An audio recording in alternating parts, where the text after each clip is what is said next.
भाऊ आज सगळ्या लोकप्रतिनिधींना मतदारांना घेऊन आपण सोबत आलेले आहात. कॅम्पमध्ये किती सगळे नगरसेवक होते, मतदार होते आणि काय मला वाटतं भाजप, सेना, राष्ट्रवादीचे 100% जे मतदार आहेत, नगरसेवक आहेत, ते सगळे एका ठिकाणी सोबत होते. आता थोड्याच वेळामध्ये म्हणजे याला सुरुवात झालेली आहे आणि सगळे एकत्रितपणे मतदानाला या ठिकाणी आता येत आहेत. एक बस आली, दुसरी बस आली, दुसऱ्या गाड्या मागे आहेत आणि मला वाटतं एका तासाभरामध्ये सर्वच मतदार या ठिकाणी पोहोचून 3-3:30 वाजेपर्यंत, 3:15 वाजेपर्यंत सर्व मतदान 100% हे आमचं पूर्ण होईल. जवळपास भाजप, सेना, राष्ट्रवादी काँग्रेस मिळून आम्ही 450च्या जवळपास आहोत. 470-80च्या जवळपास आम्ही त्या ठिकाणी आहोत.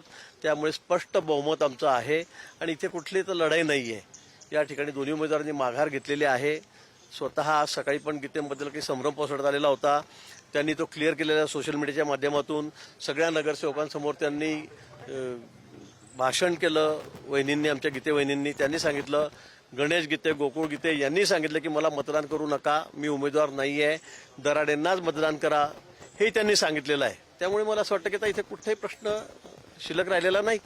भाऊ, पण इथे अशी निवडणूक आहे, तुमच्यासारख्या मोठ्या मंत्र्याला नगरसेवकांना घेऊन इथे यावं लागतं आहे, ही वेळ का बरं येते? म्हणजे नाही, वेळ नाही. निवडणूक असली तर कुठली असली तर आम्ही ती सिरियसच घेतो, गांभीर्यानेच घेतो. कुठल्याही निवडणुकीमध्ये आम्ही थोडंसंही ढील त्या ठिकाणी देत नाही. तुम्ही बघितलं असेल आतापर्यंत, निवडणूक छोटी असो, मोठी असो, सहकार क्षेत्रातली असो, शेवटी कार्यकर्त्यांसाठी आम्हाला सुद्धा यावं लागेल. नंतर कार्यकर्ते आमच्यासाठी रात्रंदिवस मेहनत करतील. आम्ही 7-8 वेळा निवडून यायचं आणि कार्यकर्त्यांना आम्ही वाऱ्यावर सोडायचं, ही आमच्याकडे पद्धत नाही. ती पद्धत ज्यांच्याकडे, त्यांची आज काय परिस्थिती झाली आपण बघतात. नाही, पण आपल्याच मतदारांवर, आपल्याच नगरसेवकांवर आपला विश्वास नाही, हे त्यामधनं अभिप्राय. असं अजिबात नाहीये. कुठला विश्वासाविषयाचा प्रश्नच नाहीये. तुम्ही मतदान उद्या पडेल, परवा पडेल, त्यावेळेला काउंटिंग होईल, त्यावेळेला तुम्हाला कळेल की किती मोठ्या संख्येमध्ये आम्हाला त्या ठिकाणी मतदान झालेलं आहे. जेवढी आमची संख्या आहे त्यापेक्षाही जास्त मतदान आम्हाला या ठिकाणी होणार आहे. पण शेवटी काळजी घ्यावी लागते. ही निवडणूक आहे. मी तेच सांगतो आपल्याला की आमच्या वेळेला जसे कार्यकर्ते रात्रंदिवस डोळ्यात तेल घालून पळतात, जागरण करतात, न झोपता काम करतात शेवटचे 2-4 दिवस, तर मग आम्ही एखाद दिवस थोडंसं त्यांना भेटलो जाऊन, तर त्यात वावगं काय? मला वाटतं त्यात काही चुकीचं नाही. कारण हे शेवटी कार्यकर्ते पुढे पक्षाचं काम हेच करणार आहेत. प्रत्येक लोकसभा, विधानसभा, सगळ्या निवडणुका, महानगरपालिकेमध्ये हेच कार्यकर्ते काम करणार आहेत. त्यांनाही वाटलं पाहिजे की आम्ही नेत्यांसाठी, पक्षासाठी एवढं त्या ठिकाणी रात्रंदिवस मेहनत घेतो, तर ते आमच्यासाठी घेत आहेत. मला वाटतं हे काही चुकीचं असं वाटत नाही मला याच्यामध्ये. नुसतं जाऊन भेटणं आणि तिथे जाऊन नगरसेवकांना ताकीद देणं, या दोन वेगवेगळ्या गोष्टी आहेत. कुठली? तिथे त्रागा देखील झाला नाही, त्रागा नाही. काही गोष्टी अफवा पसरवल्या जातात, काही सोशल मीडियावर बोललं जातं, कोणाबद्दल तरी कोणीतरी काहीतरी सांगतं जाऊन, त्यामुळे मग बोलावं लागतं. थोडं कडक शब्द दोन बोलावे लागतात. मी पुन्हा सांगेल की त्यामध्ये चुकीचं काहीच नाहीये. भाऊ, या सगळ्या दरम्यान गणेश गीते यांनी असं एक मुद्दा हो, कोणी राडा करायला सुद्धा तर त्यांच्याकडे शिल्लक राहिलेलं नाही. कोण शिल्लक राहिलेलं आहे? ते दिवस गेले. जेव्हा तुम्ही त्या ठिकाणी आमच्या सोबत होतात, बाळासाहेबांच्या आयडिओलॉजीने चालत होतात, पण आता ते राहिलंच नाही तुमच्यामध्ये काही. तुम्ही आता काँग्रेसच्या मांडीवर जाऊन बसलेला आहात. आता तुम्ही राहुल गांधीला पंतप्रधान करा म्हणून त्याच्या मागे फिरतात. कुठं काय राहिलं तुमचं? आणि तुम्ही ग्राउंडवर आहात कुठे? तुम्ही सकाळपासून जे बस सगळं आपली बडबड बडबड बडबड सुरू करतात. त्यामुळे आता लोक तर वैतागलेत, पण तुमचे लोक सुद्धा वैतागलेत. खासदारही वैतागलेत, काही दिवसांनी बघा आमदारही वैतागलेले आहेत. आणि पुन्हा काही बघा लवकरच मुंबईसारख्या महानगरपालिकेचे नगरसेवक सुद्धा तुम्हाला आता जय महाराष्ट्र करतील.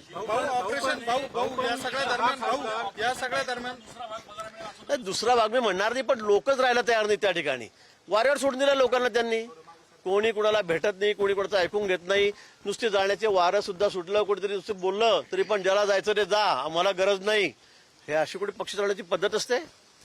मागच्या विधानसभेच्या वेळेला सुद्धा मी बघितलं, यांनीच सांगितलं ज्याला जायचं त्यांनी जावं, बिलकुल थांबू नये. जा, गेले लोक निघून. हे बसले हात चोळत. आता खासदारकीच्या वेळेला परवा असंच झालं, ज्याला जायचं ते निघून जा. निघून जातं चालले लोक. लोकांना कुठे तुमच्याकडे थांबायचं आहे तुमची बडबड ऐकायला? पण भाऊ, या ऑपरेशन टायगरच्या माध्यमातून भाजपनं पाठबळ दिलं. निश्चित राऊतामुळेच जास्त. मी तर प्रत्येक वेळेला म्हटलेलं आहे, प्रत्येक ऑपरेशनच्या वेळेला, की बाबा या माणसाला आवरा उद्धवजी, अन्यथा तुमचं काही राहणार नाही. खरं म्हणजे ज्यावेळेला उद्धवजी आम्हाला सोडून गेले औट घटकेचे राजा ते झाले, 2.5 वर्षाचे मुख्यमंत्री झाले, त्यावेळेलाच मी म्हटलं की तुम्ही हा ह्युमन बॉम्ब आहे, तुम्ही आता बॉम्बच बांधून घेतला गळ्यामध्ये.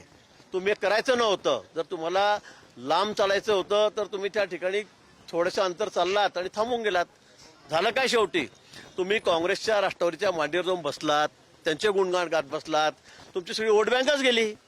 त्यामुळे महापालिकेत काय झालं, नगरपालिकांमध्ये काय झालं, विधानसभेमध्ये काय परिस्थिती झाली तुमची? अतिशय दयनीय परिस्थिती झाली त्यांची. आणि या पुढच्या काळामध्ये अजून त्यांची परिस्थिती वाईट होणार आहे. 17 जागा आहेत, आता 17 पैकी एकही जागा विरोधकांना या ठिकाणी मिळणार नाही.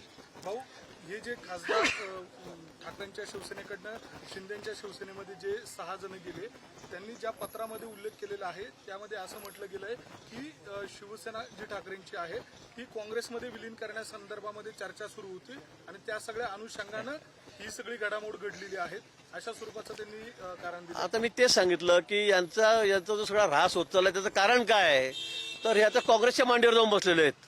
आधी पवार साहेबांचं गुणगान करता करता राऊत थकत नव्हते, आता ते राहुल गांधींचं करतायत, दुसरं काहीच बोलत नाही. यांना पंतप्रधान करा, हेच लायक आहेत.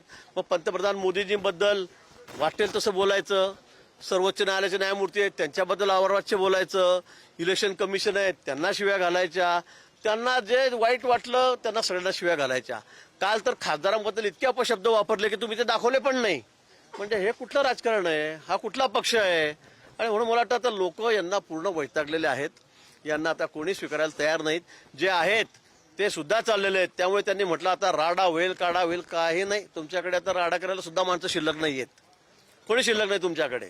ते गेले ते दिवस जेव्हा तुम्ही आमच्यासोबत होता, बाळासाहेबांची आयडिओलॉजी होती, त्यांच्या तत्वाला तुम्ही चालत होतात. आता तुमचं काही झालं, आता तुम्ही काँग्रेसमध्ये झालेला आहात. काही दिवसांनी राऊतच म्हणतील की आता आपणही काँग्रेसमध्ये चला, अशी परिस्थिती आज निर्माण झालेली आहे. भाऊ पण ताकद वाढलेली आहे. शिंदे सेनेचे खासदार आता राज्यामध्ये भाजपपेक्षा जास्त झालेले, कुठेतरी ताकद वाढलेली. ठीक आहे, आनंद आहे ना आम्हाला. शेवटी महायुतीमध्ये मोदीजींचे हात बळकट होत आहे.